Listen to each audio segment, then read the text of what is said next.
ನಾನು ಈ ದಿನ ಶಾವಿಗೆ ಉಪ್ಪಿಟ್ಟು ಚಿತ್ರಾನ್ನ ಏನಾದರೂ ಹೇಳಿ ಮಾಡಿದ್ದೀನಿ.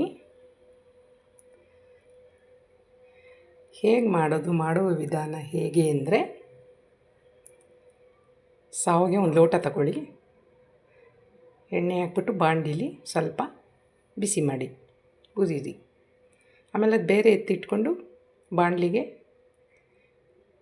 ಎಣ್ಣೆ ಹಾಕಿ, ಸಾಸಿವೆ ಹಾಕಿ, ಕರಿಬೇವು ಹಾಕು, ಹಸಿಮೆಣಸಿನ್ಕಾಯಿ ಹಾಕಿ, ಕಡಲೆಬೇಳೆ ಒಂದು ಸ್ವಲ್ಪ, ಕಡಲೆ ಬೀಜ, ಉದ್ದಿನಬೇಳೆ ಒಂಚೂರು ಹಾಕ್ಬಿಟ್ಟು, ಆಮೇಲೆ ಹಸಿಮೆಣಸಿನ್ಕಾಯಿ, ಈರುಳ್ಳಿ ಹಾಕಿ, ಅದು ಬೆಂದಾದ್ಮೇಲೆ ಒಂದು ಸ್ವಲ್ಪ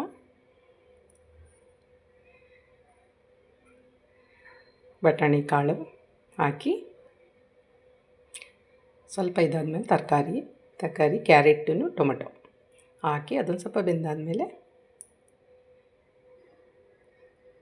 ನೀರು ಹಾಕಿ, 1 ಲೋಟ ಶಾವಿಗೆಗೆ 1 ಲೋಟ 2 ಲೋಟ ನೀರು ಹಾಕಿ ಉಪ್ಪು ಹಾಕಿ, ಒಂದು ಸ್ವಲ್ಪ ಮಸಾಲೆ ಪುಡಿ ಹಾಕಿ, ಗರಂ ಮಸಾಲೆ ಪುಡಿ, ಚೂರು ನಿಂಬೆಹಣ್ಣು ಹಾಕಿ,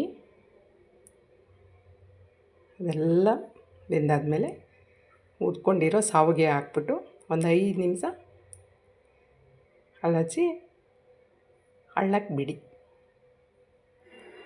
5 ನಿಮಿಷ ಆದಮೇಲೆ ಹೀಗೆ ಆಗುತ್ತೆ, ರೆಡಿ ಶಾವಿಗೆ ಉಪ್ಪಿಟ್ಟು ಚಿತ್ರಾನ್ನ ರೆಡಿ. ನೋಡಿ, ರೆಡಿ.